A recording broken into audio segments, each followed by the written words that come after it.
Un saludo para todos los que están presentes en la sala y a los que están conectados por internet, que ya son numerosos. Me alegra mucho que estén presentes y como quedó anunciado en el boletín del ANEL Medellín, hoy, la actividad de hoy la realizaremos en dos partes.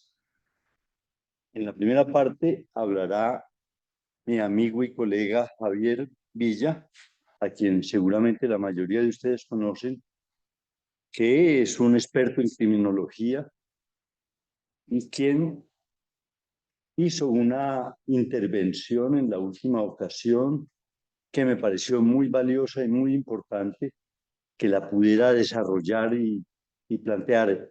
Esto va a ser la razón de su trabajo de hoy.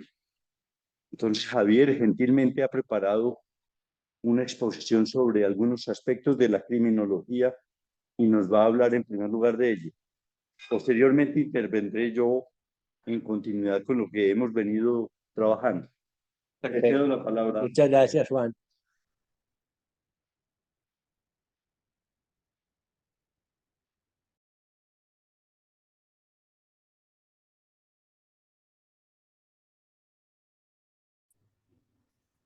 No se escucha. Apagado. Sonido. Estaba diciéndole a Juan que me gustaba mucho su seminario porque siempre dejaba algunas cuestioncitas como pendientes de elaborar y lo ponían a uno a trabajar. Y una de ellas empató con algo que previamente a mí me había llamado la atención en la lectura de Lacan, y es la denominación de ese fenómeno que llamó cobardía moral, que me había llamado la atención por el hecho de que me parecía como una especie de, de redundancia, porque yo decía, pero si la cobardía es una cualidad moral, ¿por qué ponerle el adjetivo de moral a la cobardía? Y durante mucho tiempo he estado pensando eso y me he encontrado con fenómenos que desde mucho antes me habían dado posiblemente la pista para desarrollar la idea. Perdóname, te hago una pregunta. ¿Se podría hablar que los animales, por ejemplo, pueden ser algunos cobardes? Bueno, muy buena pregunta, porque uno Quizás ve, eso justifique el término de cobardía moral. porque, bueno, uno ve algunos animales que más se defienden que atacar. La etología ha descrito que ante un peligro hay varias respuestas: la parálisis, la huida, la lucha. Entonces hay animales que están más diseñados para paralizarse o para huir o para camuflarse. ¿Sí? Quizá porque, bueno, lo contrario de la cobardía es la valentía. Pero la valentía, cuando uno no tiene las fuerzas para vencer al atacante, ya no se llama valentía, sino temeridad. Claro. La temeridad fue lo que me dio la pista para entender por qué se le ponía el adjetivo de moral a la palabra cobardía. Porque desde mucho antes yo había conocido el fenómeno de personas que se metían a actividades delictivas de cierto riesgo porque en el fondo añoraban la vida, pero no eran capaces de quitárselas por sí mismos. Entonces, creo que eso me daba sentido a la expresión. Y cuando terminó la sesión pasada, les comenté del caso y espero que los que están escuchándome tengan la descripción necesaria sobre el caso, porque aunque no voy a mencionar su nombre por los datos que di la vez pasada y los que puedo dar ahora, alguien podría identificarlo.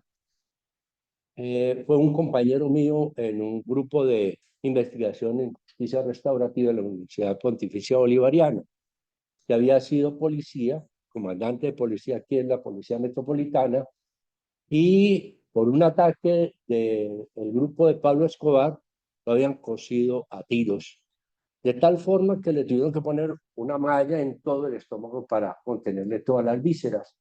Y él me comentaba cómo él en ese momento añoraba haber muerto y deploraba no haber quedado muerto en ese atentado. Pues salvó la vida, pero no la agradecía, sino que de alguna manera sufría el hecho de haber sobrevivido.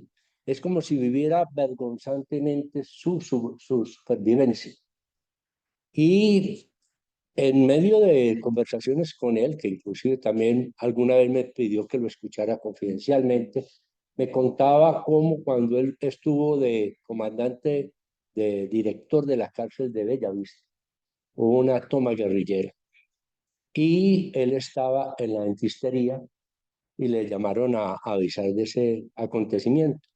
Él, sin pensarlo ni un segundo, se levantó de la silla, fue a la cárcel, tomó una metralleta y desarmó uno a uno todos los guerrilleros que estaban en un pasillo de entrada a los patios de la cárcel.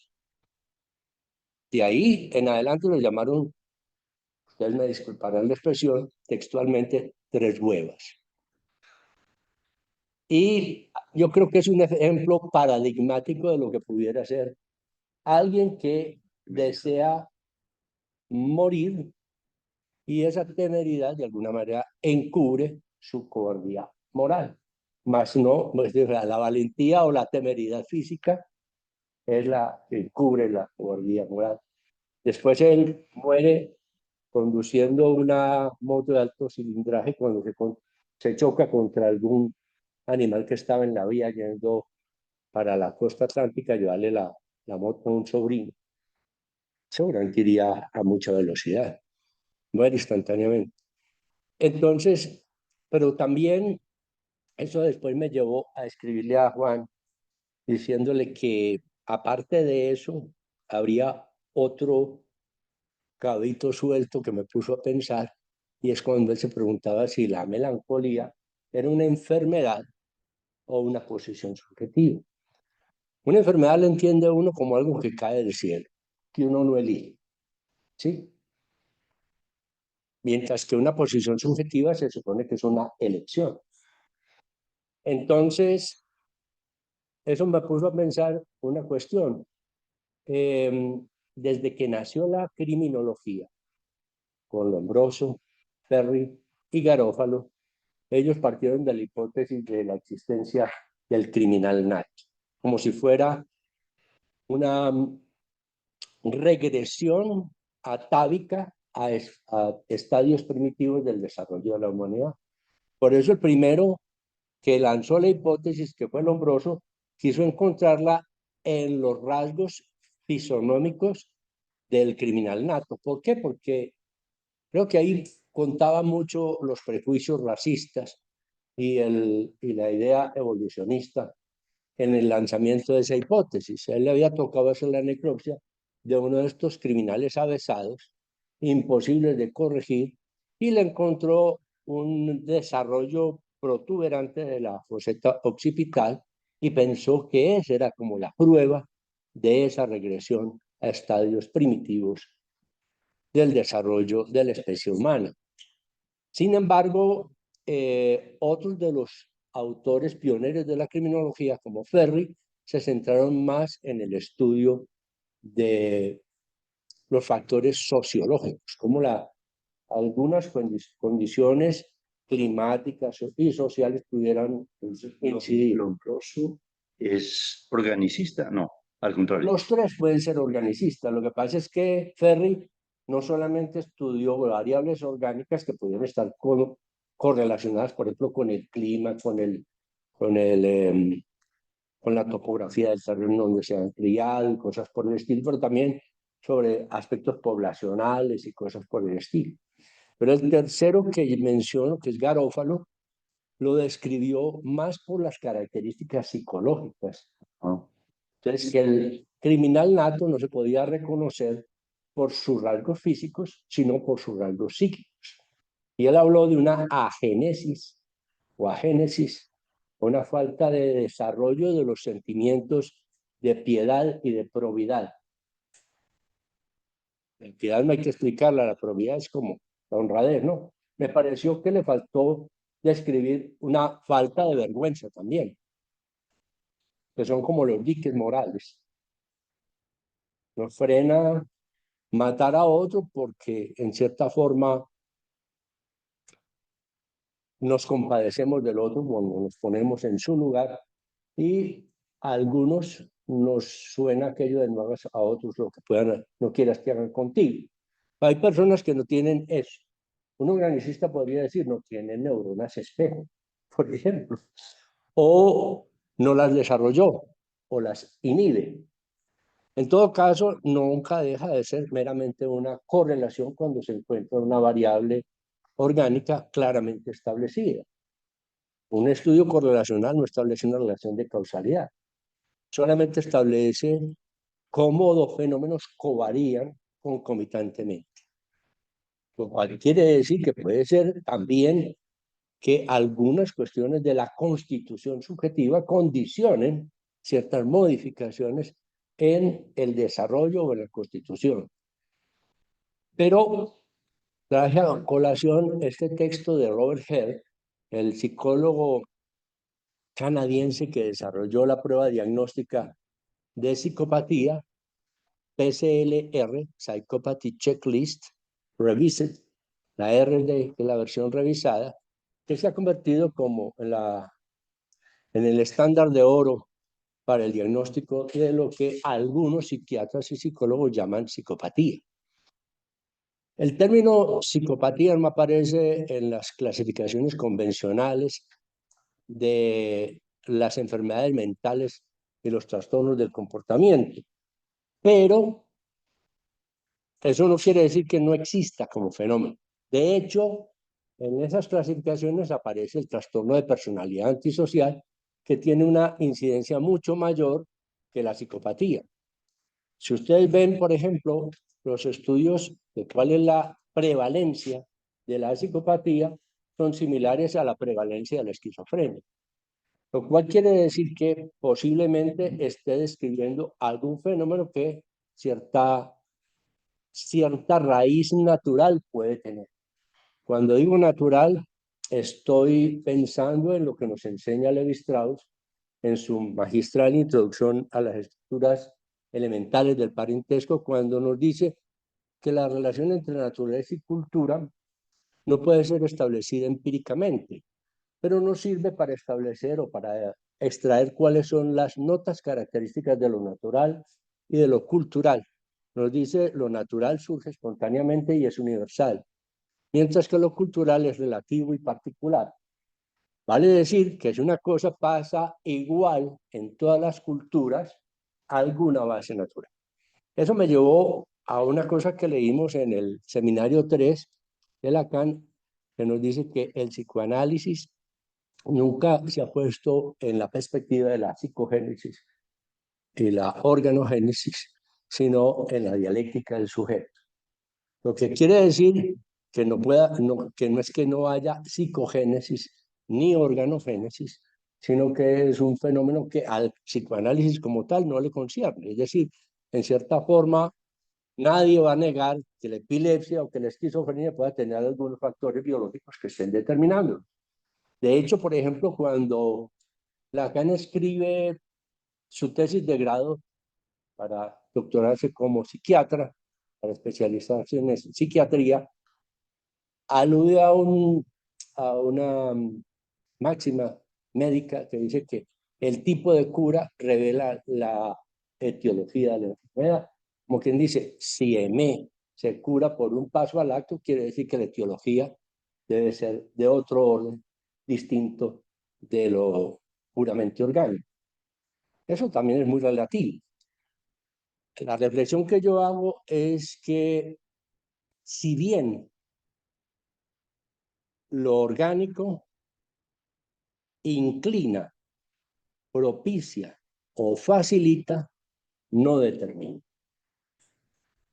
Quiere decir que el hecho de que haya factores orgánicos que inciden, y lo digo por una razón, estaba comentando ahora a Juan cómo en este libro él comenta la anécdota de cómo una de sus primeras publicaciones del trabajo que hizo con sus alumnos en el doctorado fue rechazada por la revista porque las imágenes diagnósticas eran tan anormales que los editores creyeron que eran inventadas. Así que él no cree en este momento que el fenómeno de la psicopatía sea un fenómeno puramente orgánico, pero es clarísimo que toda su exploración parte de ahí. De hecho, esta perspectiva epistemológica no tiene la ambición de aprender, como diría un kantiano, la naturaleza de la cosa. ¿Por qué? Porque es que la psicopatía no la llaman un concepto, sino un constructo teórico clínico. Es decir, ese término constructo le da toda la artificialidad que ustedes puedan querer a las nociones que se manejan en esa perspectiva teórica. Pero tendría la misma naturaleza de una enfermedad. Pues la idea es que la psicopatía sería tanto un trastorno, no lo llamemos enfermedad, del comportamiento y del funcionamiento mental, como una dimensión de la personalidad, como lo llama la psicología. Lo que quiero decir con mi anotación es que no es solamente, digamos, un constructo, sino que hay un real en juego. Sí, pero ese real bien puede ser psicológico como biológico. Pienso yo que una constitución psíquica que se define en una crisis dramática que llamamos el Edipo, pues puedes tener tanto de real como la agenesia de una estructura. Sí, esa es como la idea menos mía. Es decir, de alguna manera ellos, con un empirismo más radical, no se meten en esas hegeladas, como lo dirían desde esa perspectiva. No pretenden aprender la naturaleza misma de la cosa. Entonces, la idea es, sí, por ejemplo, si uno, por ejemplo, los psiquiatras ahora que están adelantando sus investigaciones ya no se enfocan en estudiar la esquizofrenia como tal, sino que van a deconstruir el constructo, como ellos lo dicen, valga la redundancia, para estudiar la génesis de la alucinación, del delirio, de una cosa, o de ciertos fenómenos. Entonces van a... de ciertas sustancias. Sí.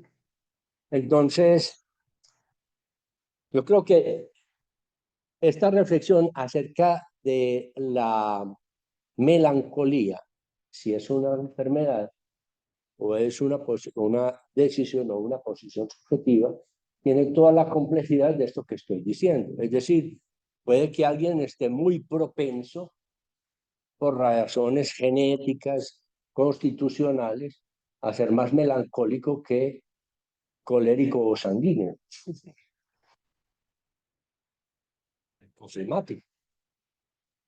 De hecho, el temperamento se llamaba tradicionalmente el natural. De alguna manera, hasta en los animales, se conoce casi que desde el principio cuál va a ser su temperamento. Eso tiene que ver en alguna medida con su constitución orgánica, digámoslo así, fisiológica o bueno. Así que si es una posición subjetiva o una enfermedad, lo uno no excluye lo otro, sería como la propuesta mía. A base de trabajo. Sí. Pienso que puede que alguien carezca de los elementos para vencer las tentaciones que le da la existencia a una de despreciar la vida, que son muchas, porque Freud nos decía, ¿por qué será que uno tiene que enfermar de melancolía para ver las cosas como realmente son? O sea, los locos somos los que no estamos melancólicos, según eso. ¿Sí? Correcto. Era como el aporte que quería hacer. No, muy bien. No obstante, pues quedan una serie de aspectos sobre los cuales seguramente tienes algunas otras precisiones. A mí me gustaría que tú precisaras un poquito más una idea que de la cual hemos hablado en privado, pero que seguramente podría ser de interés para los participantes de esta actividad, y es tus objeciones al concepto de psicopatía o tus consideraciones con... Sí, básicamente es que parece, yo no sé si será un oxímoron o cómo podrá nombrarse eso, porque mientras más claro está que un individuo es psicópata, menos claro está que es un enfermo. La palabra enfermo, por su etimología, nos indica que es una persona que le falta firmeza. Y un verdadero psicópata le sobra firmeza. Claro, porque no pone en sí mismo el sufrimiento, sino que lo deposita en los demás. De alguna manera, sí hay una falta de firmeza por no querer afrontar la propia falta. En ese sentido, el psicópata sería un cobarde moral que, en vez de posicionarse frente a la propia falta, la, la deniega, la rechaza Justifica su acto. y justifica su acto.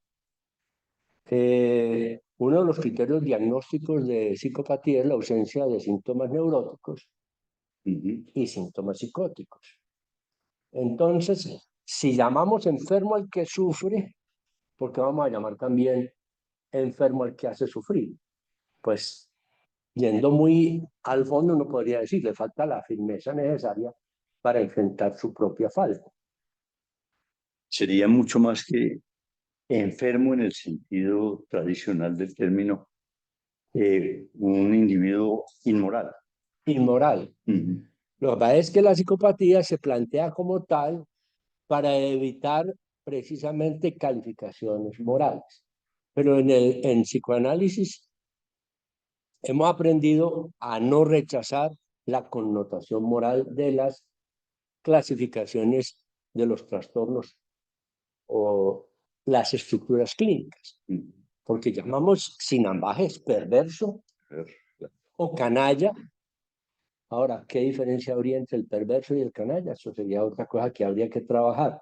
Creo que un psicópata tiene mucho de perverso y de canalla, pero generalmente un perverso como tal posiblemente no puntúe en todos los criterios diagnósticos empíricos de psicopatía. Porque una persona, por ejemplo, en una relación sadomasoquista hace un contrato con su partener y se cuida de no afectar a otras personas. En cambio, cuando vemos un auténtico psicópata, es una persona que en vez de regir su vida por principios morales, la rige por principios de conveniencia. Y si algo pudiera llamarse tratamiento, más que tratamiento sería un fenómeno de control social, porque lo que se puede hacer con un psicópata es, de alguna manera, negociar. Es decir, ¿cómo puede usted satisfacer sus fines egoístas sin que usted ponga en riesgo incluso su propia vida o su propia libertad?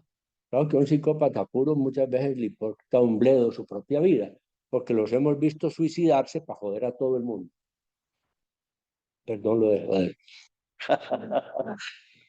Pues muy bien, Javier. Yo creo que para nosotros todos, y me incluyo yo en ello, desde luego, es una ocasión magnífica de enterarnos de algunas bases de la criminología, y yo te estoy muy agradecido. Mucho gusto, Juan. Y te dejo tu escabel. Sí, pero antes, no sé si en el auditorio o en quienes están conectados, dado que no siempre tenemos la ocasión de tener a Javier en la mesa, quisieran plantearle alguna inquietud o alguna observación.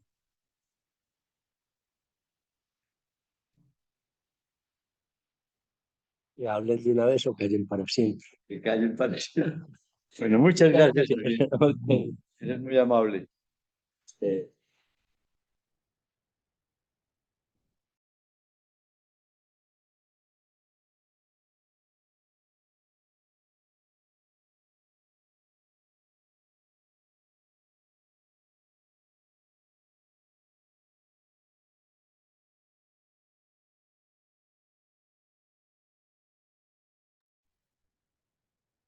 Bueno, de nuevo, Les reitero mis agradecimientos a quienes están en la sala y a quienes están conectados a esta actividad por internet o quienes la ven por YouTube. Y destaco la conexión con YouTube por una razón que voy a intentar considerar inicialmente.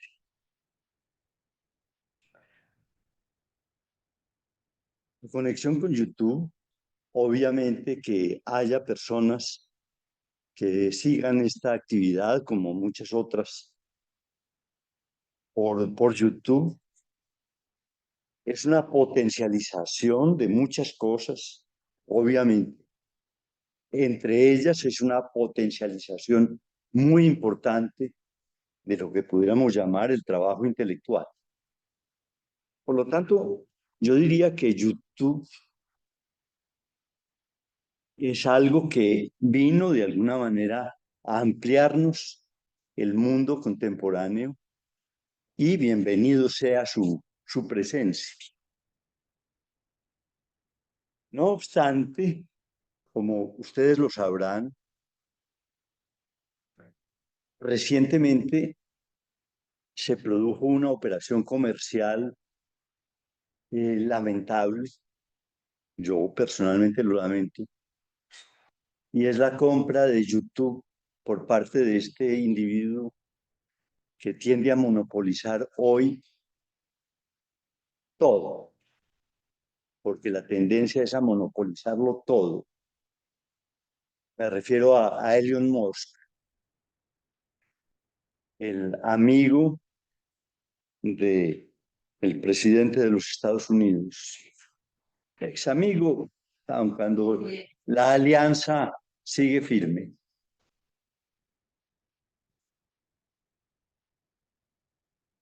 Que en lo personal no se entiendan, pero en otros sentidos tienen objetivos comunes. Intereses. Y ese hecho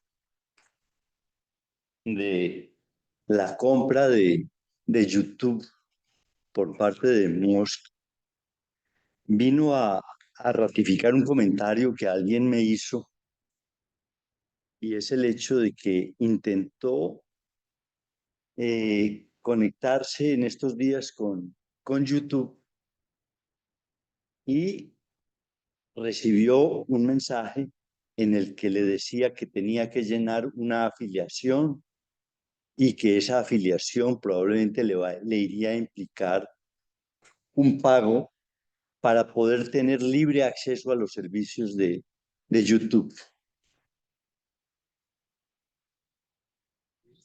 Ignoro si esa política se va a instalar o no, pero me temo que es probable que así suceda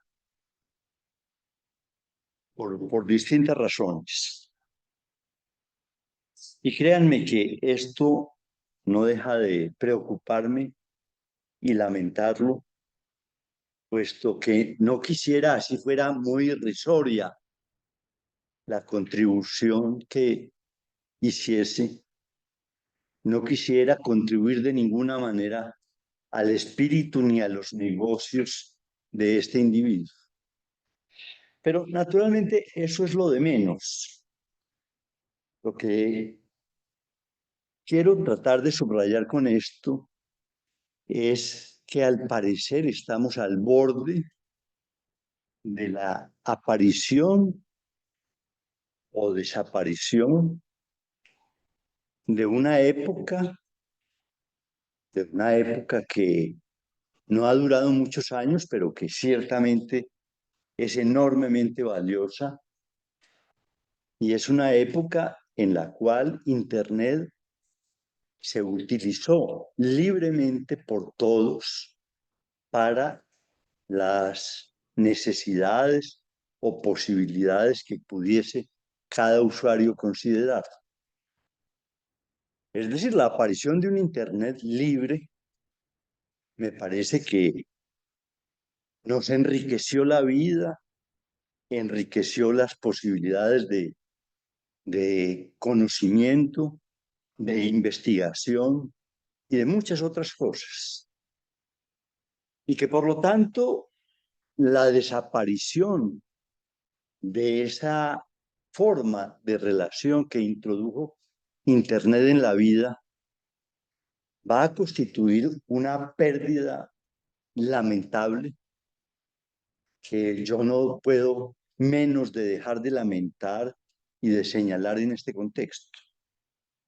Es decir, que no se trataría simplemente de la restricción comercial de las actividades que pudiéramos realizar a través de Internet, por ejemplo, aún llamadas libres o cosas por el estilo.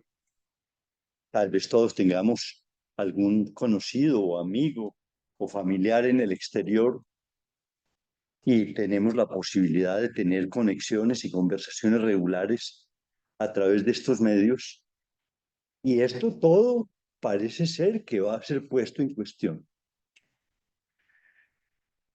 Esto me parece que merece la pena subrayarse por cuanto creo que estaría señalando la aparición de una nueva época. Una época en la cual las posibilidades que nos abrió Internet en la vida estarían sometidas a nuevas leyes y a una lógica que yo me atrevo a llamar una lógica perversa. Y es una lógica que probablemente va a ser suficientemente fuerte como para que personajes como Musk o como el de, ¿cómo se llama este? Zuckerberg, u otros de esa naturaleza, estén invirtiendo sumas ingentes para afirmar eso dentro de sus negocios.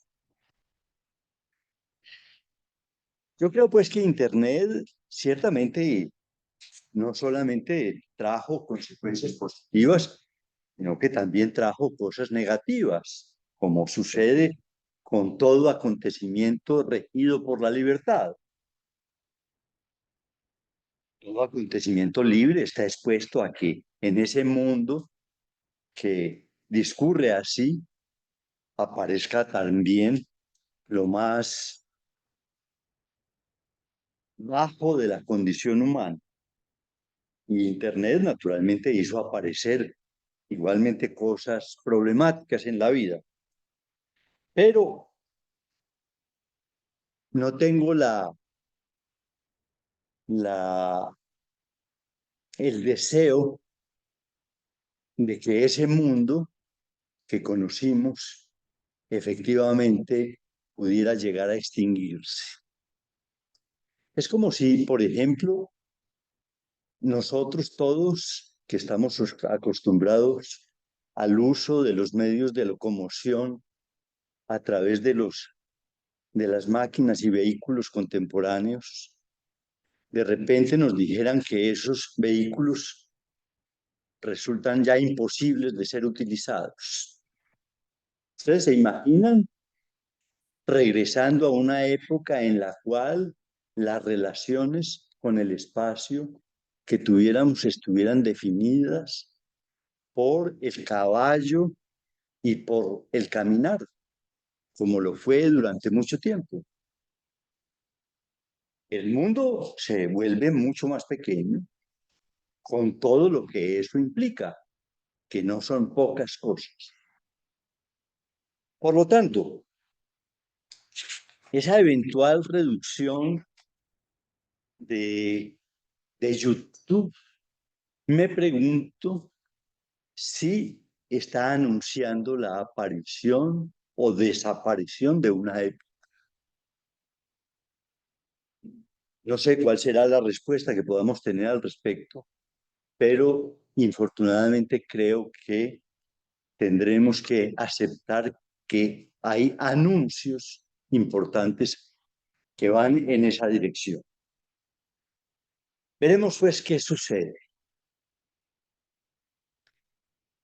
No quería, pues, hoy hablar de lo que tengo que para presentarles sin hacer mención a ese hecho que me ha resultado verdaderamente angustiante en estos días.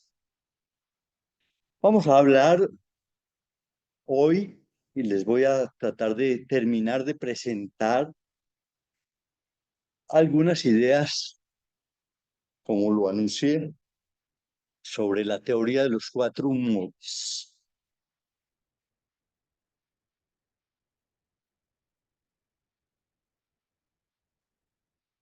Es una teoría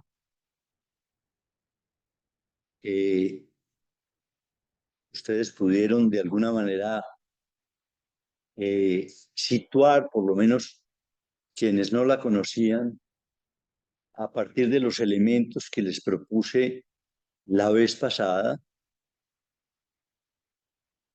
en la cual esos cuatro humores, les recuerdo cuáles son: la sangre, la bilis amarilla, la bilis negra y la flema. Esos cuatro humores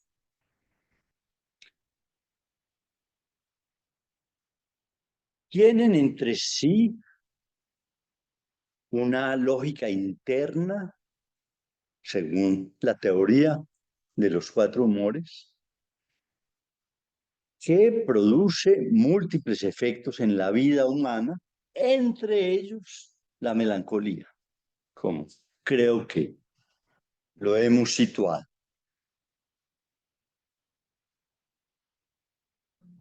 Para mí hay una pregunta de base cuando me ocupo de la teoría de los cuatro humores.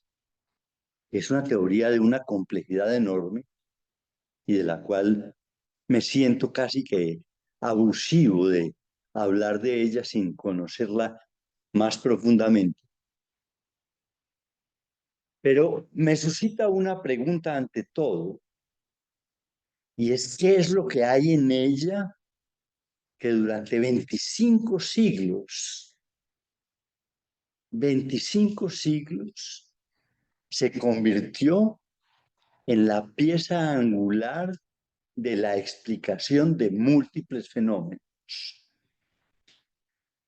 Es muy especial ese hecho, que durante 25 siglos, especialmente Occidente, aun cuando también el mundo oriental, hay que decir que hubo ciertos desarrollos en la China de la teoría de los humores, o en el mundo islámico o arábigo, hubo múltiples desarrollos de la teoría de los humores, y parte de esas concepciones llegaron a enriquecer las concepciones occidentales de la teoría de los humores. Hay figuras fundamentales que contribuyeron a ello y que hacen parte del pensamiento, por ejemplo, islámico.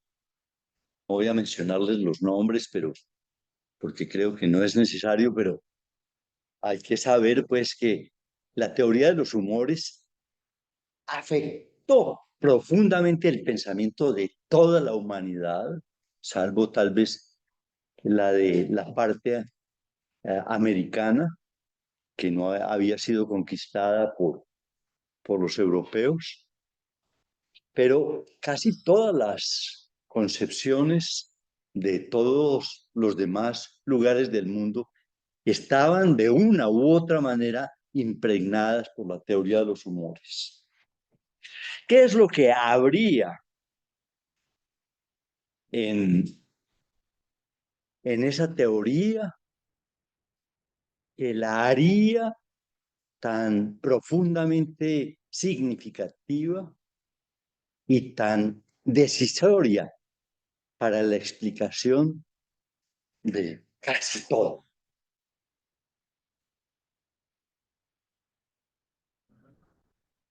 Hay algunos autores, por ejemplo,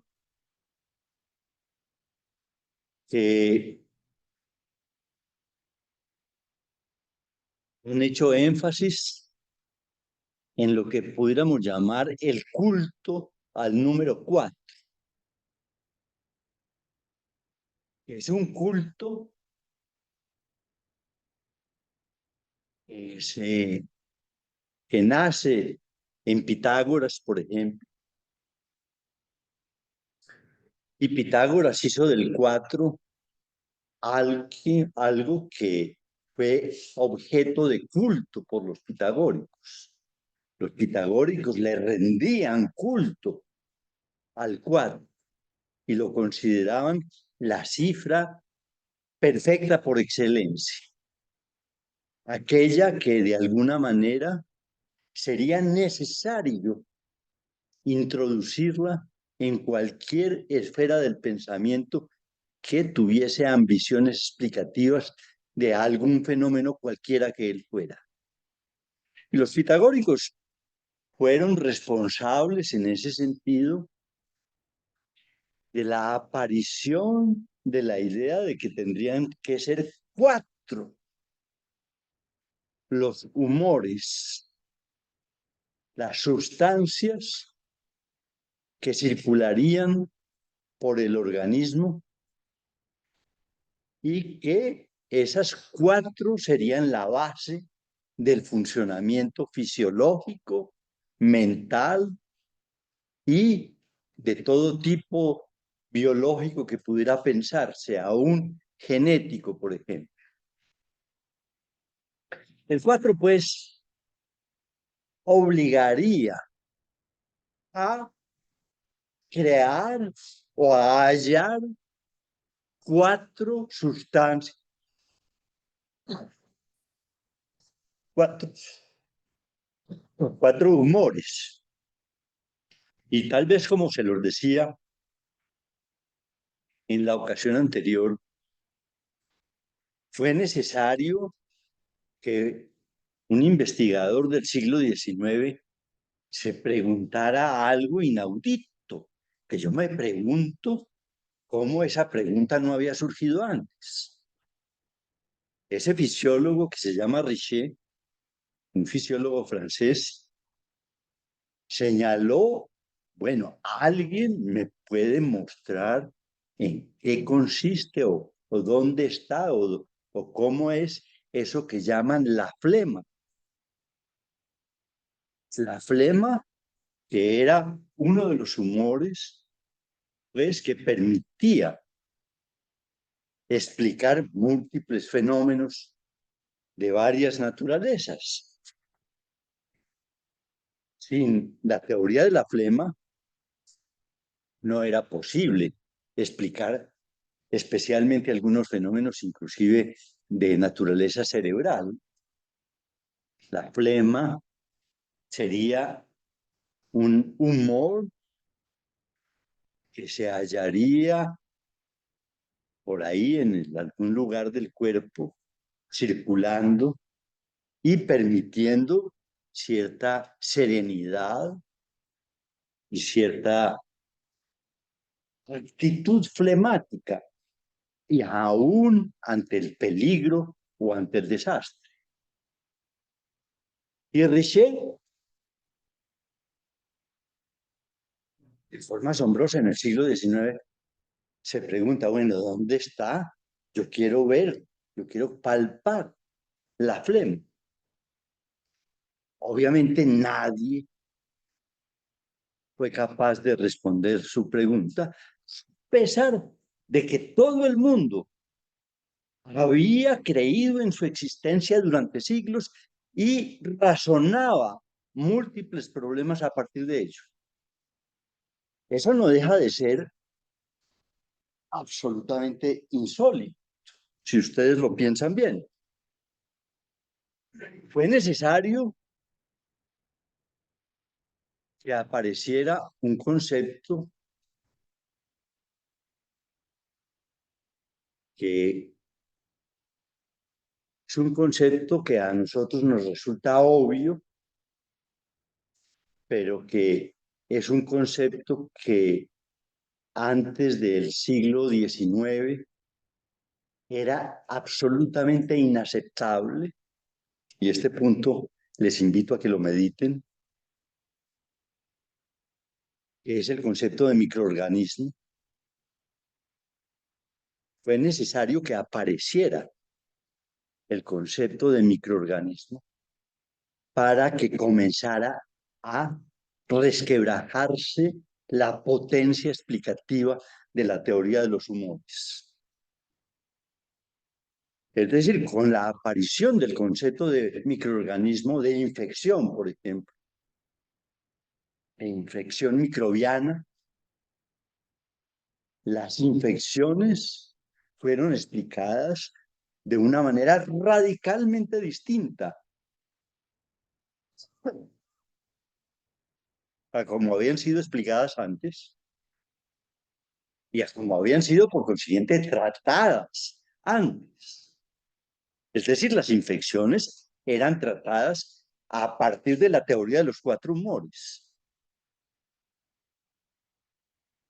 Y un desequilibrio humoral sería, pues, el resultado de una infección, por ejemplo. Pero aparece el concepto de microorganismo.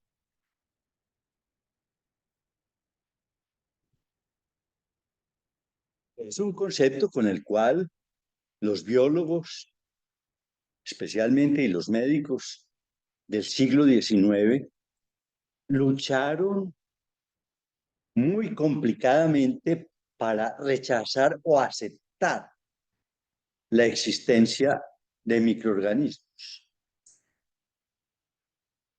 Hay una teoría intermedia antes de la aceptación del concepto de microorganismo, que ustedes probablemente algunos conozcan, y es la teoría de los miasmas. Los miasmas, que son una especie de flujos que existirían en el ambiente, por ejemplo, en los pantanos, se producirían los miasmas y esos vapores, digámoslo así, miásmicos, serían la base de la explicación de múltiples enfermedades. Y la teoría de los miasmas, durante un cierto periodo más o menos breve, antecedió la aparición del concepto de microorganismo. Ustedes pueden imaginar, pues, sin disponer de microscopios electrónicos o cosas por el estilo, lo que podría ser la aceptación de la existencia del concepto de microorganismo. Es decir, el microorganismo aparecía como una entelequia absolutamente fantástica que alguien teóricamente podría haber deducido por sus investigaciones, pero cuya hecho fáctico durante mucho tiempo se dudó claramente en la posibilidad de su existencia. Para nosotros, el concepto de microorganismo puede resultar hoy, digámoslo así, absolutamente obvio. Obvio que, por ejemplo, nos lavamos las manos y nos las lavamos en el supuesto de que ir a comer con las manos untadas de billetes o cosas por el estilo puede ser un riesgo para la salud, en lo cual estamos incorporando una teoría científica sin que necesariamente la conozcamos, pero que nos permite conductas y actos. Quiere decir, pues, que el concepto de microorganismo inclusive va a generar, como ustedes saben, y ya hicimos algunas referencias a ese punto, va a engendrar conductas tanto colectivas como individuales de significación muy profunda en la vida. desde la higiene individual o colectiva hasta la construcción de sistemas urbanos o aún rurales que permiten, por ejemplo, la protección contra los microorganismos. Es decir, por ejemplo, la difusión del alcantarillado no es una difusión que obedezca, digamos, a la intención de simplemente eliminar las aguas negras de la vista de los humanos. Las aguas negras circularon por canales, por las ciudades durante siglos, sin que ello, por ejemplo, fuese objeto de molestias para muchos. Aún existen, por ejemplo, en algunas ciudades, especialmente en Europa, puede verse eso. Esos canales por donde circulaban las aguas negras, en las cuales, por ejemplo, la defecación, los orines y muchas otras cosas hacían parte de la vida cotidiana de las gentes. Hoy nos resultaría casi inaceptable encontrar cosas de ese estilo. Si encontramos que un perro se defeca en una vía pública, inmediatamente condenamos al propietario a decirle que qué es eso. Usted está atentando contra la salud pública o por lo menos contra la estética de las ciudades. Es decir, el concepto de microorganismo va a introducir inclusive algo que pudiéramos llamar una posición subjetiva complejísima que tiene que ver particularmente con la idea de la higiene. Sabrán ustedes que el higienismo constituyó toda una empresa fundamental de la cultura, de la cual tenemos aún testimonios de muchos estilos. Antioquia, por ejemplo, se precia de ser una región altamente higiénica y se censuran, por ejemplo, otras regiones de Colombia por no ser tan higiénicas como los antioqueños. Alguien condena otras regiones justamente por eso. Es decir, ven ustedes las implicaciones que va a tener esa modificación. Tenemos pues que el concepto de microorganismo jugó un papel decisivo en la desaparición de la teoría de los cuatro humores, con lo cual naturalmente se afectó no solamente una concepción, por ejemplo, cosmogónica o cosmológica, sino, por ejemplo, prácticas médicas de muy diversos estilos. Si uno estudiase, por ejemplo, la historia de la medicina, uno podría plantearse más o menos, por ejemplo, este argumento. ¿Por qué se produce esa explosión y en función de qué se produce esa explosión en el conocimiento y en la investigación y en la aparición de nuevas técnicas a partir del siglo XIX en medicina? En muy buena parte la respuesta es la destrucción de la teoría de los humores. Destrucción que obedece particularmente a el concepto de microorganismo. Y esa destrucción de la teoría de los humores, ustedes podrán en ese sentido reconocer que en primer lugar va a producir algo que pudiéramos llamar un vacío explicativo, un vacío conceptual,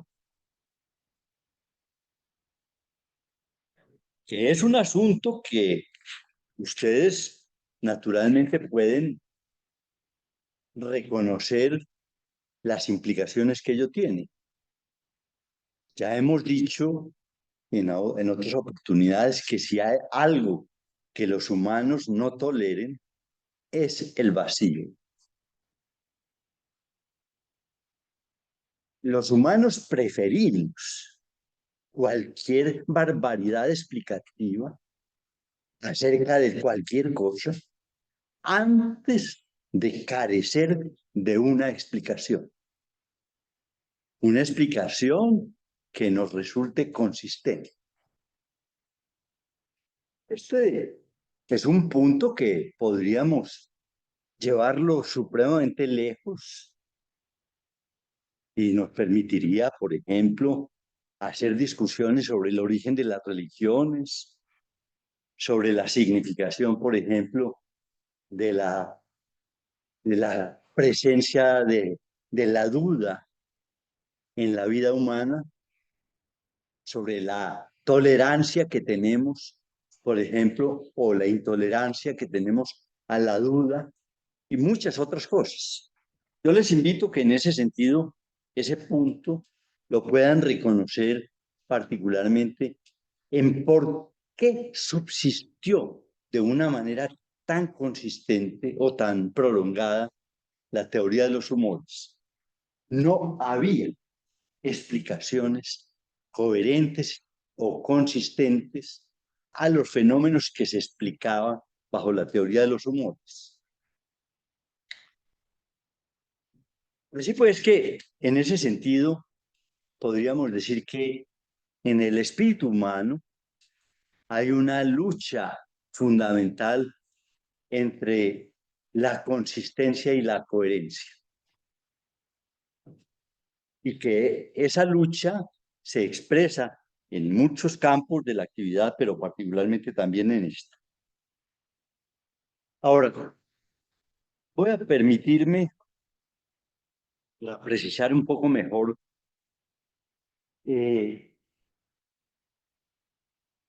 situar el problema de la teoría de los humores en citarles unos párrafos que me parecieron especialmente interesantes para poder pensar la naturaleza de la teoría de los humores. Hay un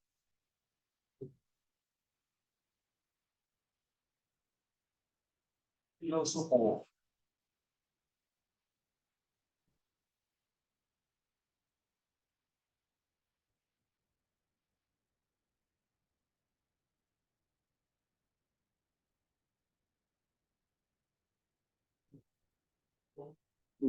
medieval que se llama Guillermo de Conques,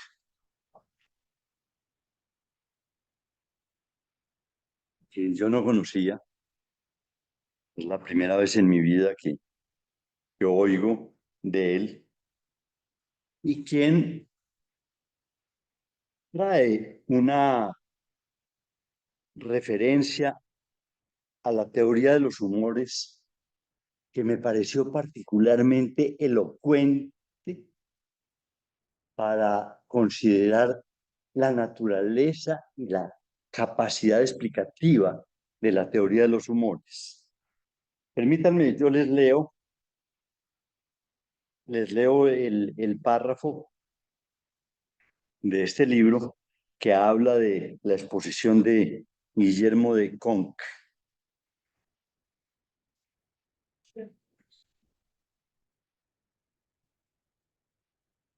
Dice así: cuando la tierra se liberó del agua, la humedad prevaleció en algún lugar. Cuando la tierra se liberó del agua, la humedad prevaleció en algún lugar. El fuego en otro, la tierra en otro, y resultaron de ello diversas sustancias que permitieron la creación del mundo animal. Ven ustedes, pues, por ejemplo, una forma muy precisa, que hay allí es una cosmogonía muy clara, una explicación del origen de lo existente en función de los cuatro humores, o por lo menos de las cuatro elementos, la aparición de los cuatro elementos que llamamos en la ocasión pasada elementos sublunares y que corresponden más bien a estados de la materia en la física moderna, como son el aire, el fuego, la tierra y el agua. Esos cuatro elementos. ¿Sabe la pregunta? Van a orientar a los humanos para la creación de la teoría de los humores o a la inversa. Es la teoría de los humores la que conduce a encontrar en la naturaleza elementos que de alguna manera los representen. Es una pregunta que en principio nos puede parecer un poco rara, pero que creo que es pertinente para quien quiera ahondar en la explicación y en la presencia o en la capacidad explicativa de la teoría de los humores. Tenemos pues que, repito, para que lo precisen, cuando la tierra se liberó del agua, la humedad prevaleció en algún lugar, el fuego en otro, la tierra en otro.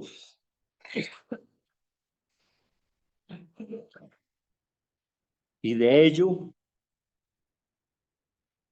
resultaron las diversas sustancias que permitieron la creación del reino animal.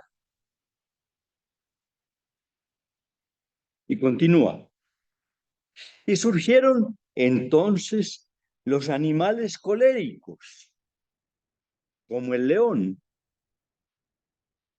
los flemáticos, como el cerdo, y los melancólicos, como el buey y el asno. Únicamente allí donde la mezcla era proporcionada, y oigan bien esto, únicamente allí donde la mezcla era proporcionada, fue creado el hombre.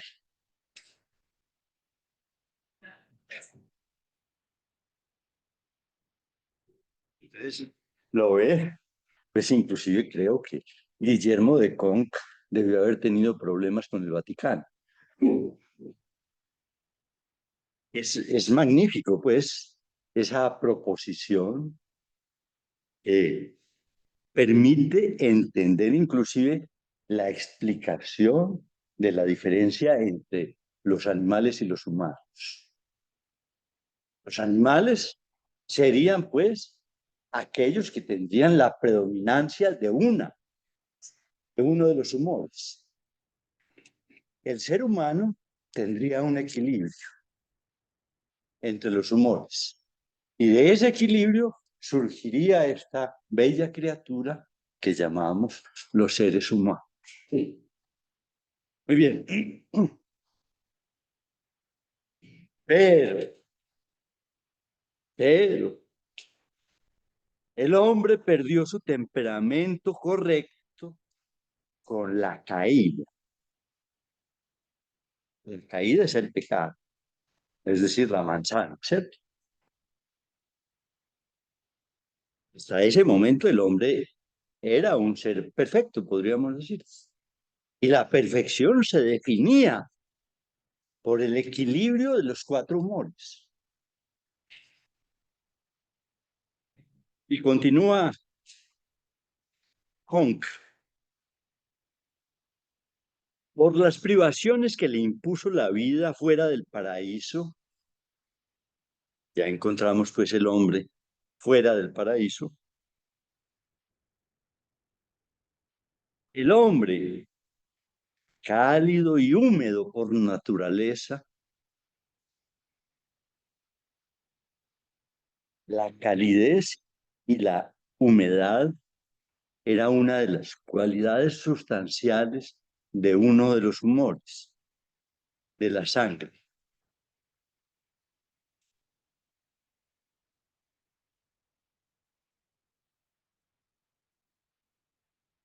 El hombre, cálido y húmedo por naturaleza, perdió el calor o la humedad o ambas. Y surgieron así esas tres formas degeneradas, a saber, el temperamento cálido, el temperamento cálido y seco, el frío y el húmedo, y el frío y seco, que respectivamente llamamos colérico, flemático y melancólico. Es decir, ven ustedes que Guillermo de Conques no tenía ninguna duda sobre lo que era, por ejemplo, la melancolía.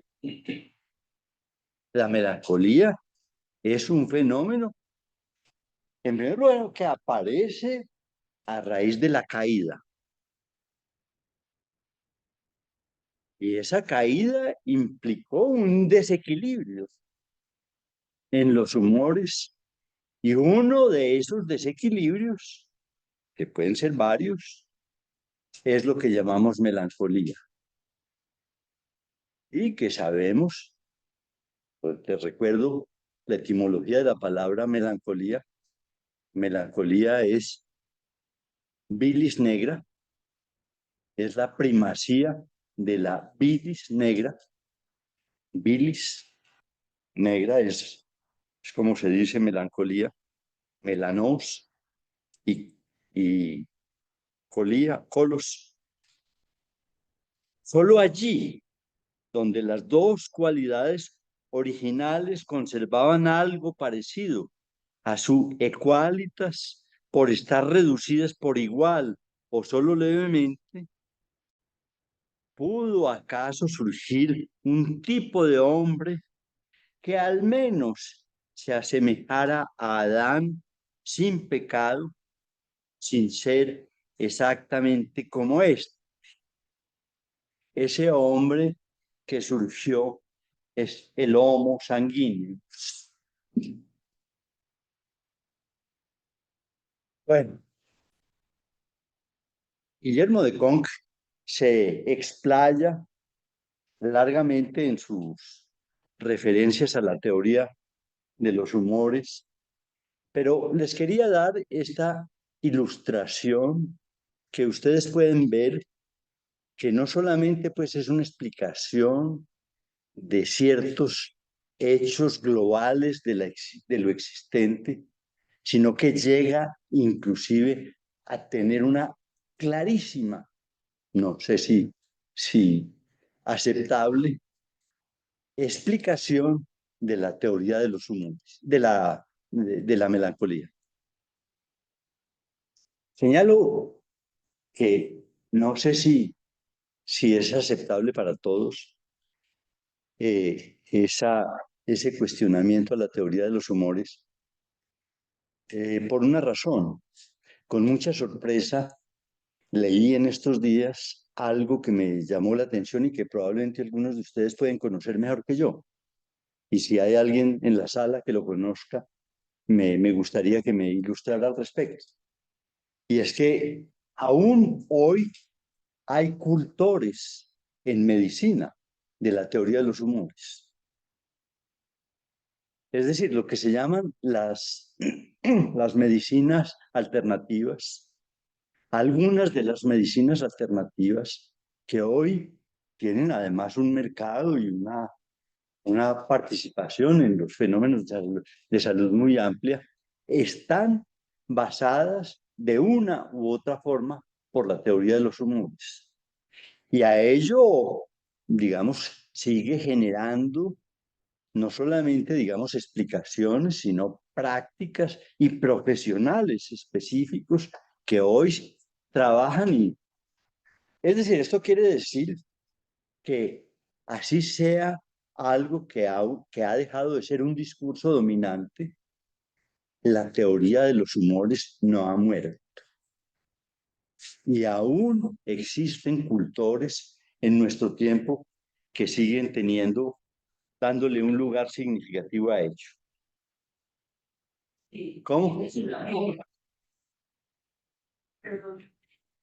Tú que eres enfermera debes conocer mucho sobre eso, ¿no?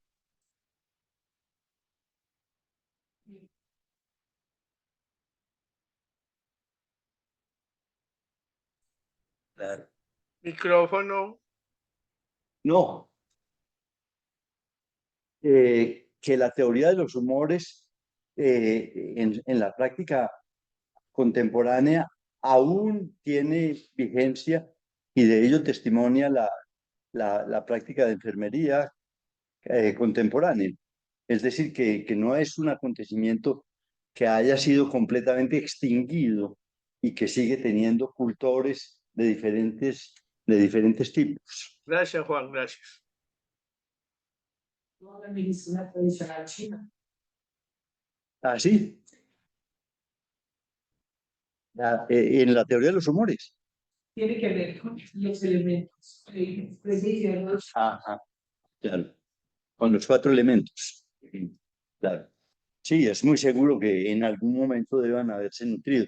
Me sorprende mucho porque, de todas maneras, lo que usted dice de que la acupuntura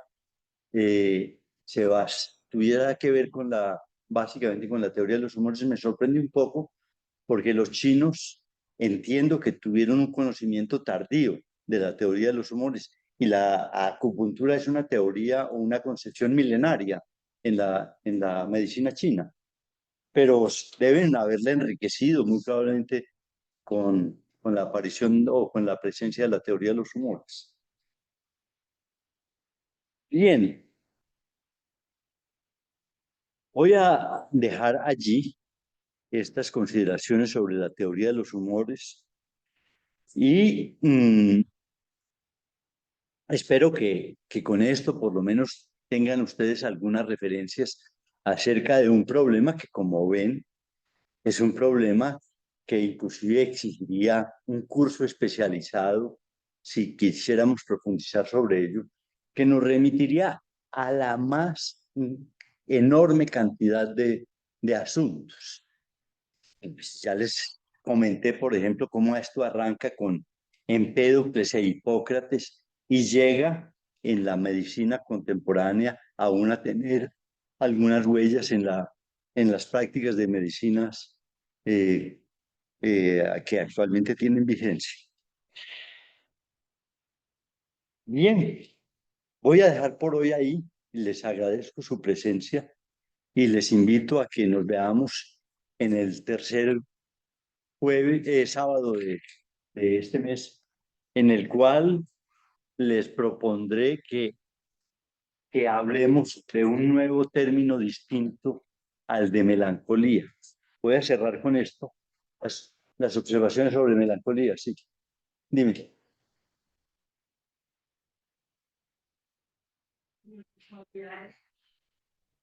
Sí. Gracias, doctor. Feliz tarde.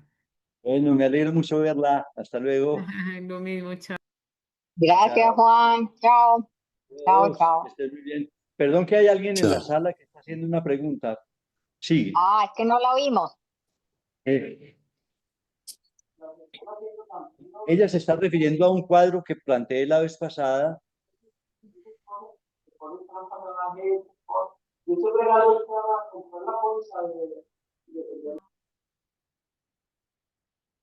Claro, ¿cuál es la relación que hay entre los 4 humores y las cualidades de esos 4 humores? Es decir, es una doctrina que supone, por ejemplo, seguramente extraído de la observación, que, por ejemplo, la sangre es cálida y húmeda. que la bilis amarilla es caliente y seca, que la bilis negra es fría y seca, y que la flema es fría y húmeda. Como ven, es una combinación entre calor y sequedad o humedad y frío, y ello da las combinaciones o las propiedades que tendrían cada uno de las cuatro sustancias. Muy bien, los espero pues dentro de 15 días y espero que continuemos. Voy a iniciar otro tema que, al igual que este, es decir, un término de la psicopatología y que el psicoanálisis estudia, y que nos permitirá hacer una excursión al estilo de lo que hicimos sobre la melancolía por diferentes campos en el cual ese término tenga presencia. Con relación a YouTube que dijiste al principio, hay algunos teóricos que dicen que esta final era técnico feudalista, en el sentido de que hay algunos que no ganan por la producción de bienes, sino por el arriendo de unos feudos en el espacio. Ah, caramba, qué interesante la idea. Pero bueno, y lo otro que dicen es, si es gratis, el producto eres tú. Ah, sí, eso es. Si es gratis, el producto eres tú. Es decir, hace mucho tiempo podemos pagar YouTube. Así que, Ahorrarnos las pagas. exactamente. Pero nos están vendiendo de las múltiples maneras en que inclusive ignoramos, Sí, sí. que es lo que de alguna manera se hace con esto. Bueno, muchas gracias y hasta dentro de 15 días. Gracias.